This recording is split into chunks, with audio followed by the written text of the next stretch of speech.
कराची में गाड़ियुनि जी फुर ऐं चोरियुनि जी वारदातुनि में घटिताई आई आहे। SSP AVLC आरिफ असलम राव जो चवणु आहे। SSP आरिफ असलम राव चयो त कराची में चोरी ऐं फुर थियल 60 कारूं ऐं 349 मोटरसाइकिलूं बलूचिस्तान ऐं पंजाब में हथ कई वियूं आहिनि। कार्रवायुनि दौरान 360 जवाबदारनि खे गिरफ़्तार बि कयो वियो आहे। आरिफ असलम राव पारां चयो वियो CTD जी मदद सां 10 जवाबदारनि खे गिरफ़्तार कयो वियो आहे। इन जा अपडेट्स वठंदासीं। लाइन ते मौजूद आहे कराची में हबीब जमाली। जी हबीब जमाली। जी बिल्कुल SSP AVLC Arif Aslam Rao press conference कंदे दावा कई है त कराची में मोटरसाइकिलन की चोरी ऐं फुर वारनि वारदातुनि में घटिताई आई है।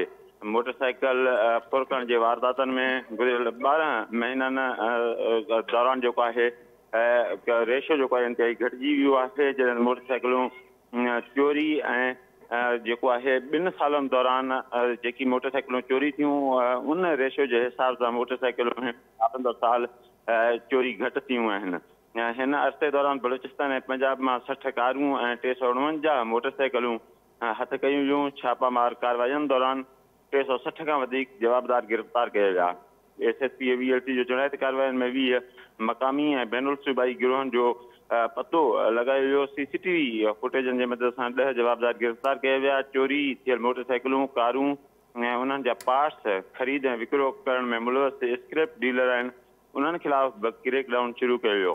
हिन वक़्त ताईं अहिड़नि 24 जवाबदारनि खे गिरफ़्तार कयो वियो जेकी चोरी थियल गाॾियुनि जा पार्ट्स जेकी ख़रीद ऐं विकिरो करण में मुलवस हुआ।